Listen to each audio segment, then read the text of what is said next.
ചെറുപ്പത്തിൽ വിവേചനങ്ങളൊന്നും നേരിട്ടിട്ടില്ല. എന്നാൽ പക്ഷേ സിനിമയിലെത്തിയതിനു ശേഷം തനിക്ക് ചില അസമത്വങ്ങൾ നേരിടേണ്ടി വന്നിട്ടുണ്ടെന്നാണ് ബോളിവുഡ് താരം കൃതി സനോൻ പറയുന്നത്. യുണൈറ്റഡ് നേഷൻ പോപ്പുലേഷൻ ഫണ്ടിന്റെ ലിംഗസമത്വത്തിനായുള്ള ഇന്ത്യയുടെ ഓണററി അംബാസഡറായി പ്രഖ്യാപിച്ച വേദിയിലാണ് താരം ഇത്തരത്തിൽ പ്രതികരിച്ചത്.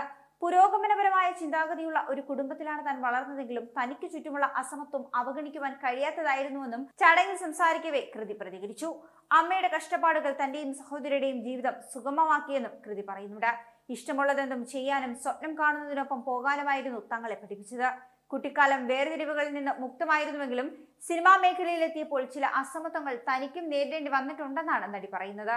എപ്പോഴും അല്ലെങ്കിലും സഹനടന് മികച്ച കാറോ മുറിയോ ലഭിക്കുന്നത് പോലെയുള്ള ചെറിയ കാര്യങ്ങൾ, അത് കാറിന്റെ കാര്യത്തിൽ മാത്രമല്ല, മറിച്ച് താനൊരു സ്ത്രീ ആയതുകൊണ്ട് തന്നെ ചെറുതായി കാണിക്കാതിരിക്കുക എന്നതാണെന്നും കൃതി പറയുന്നു.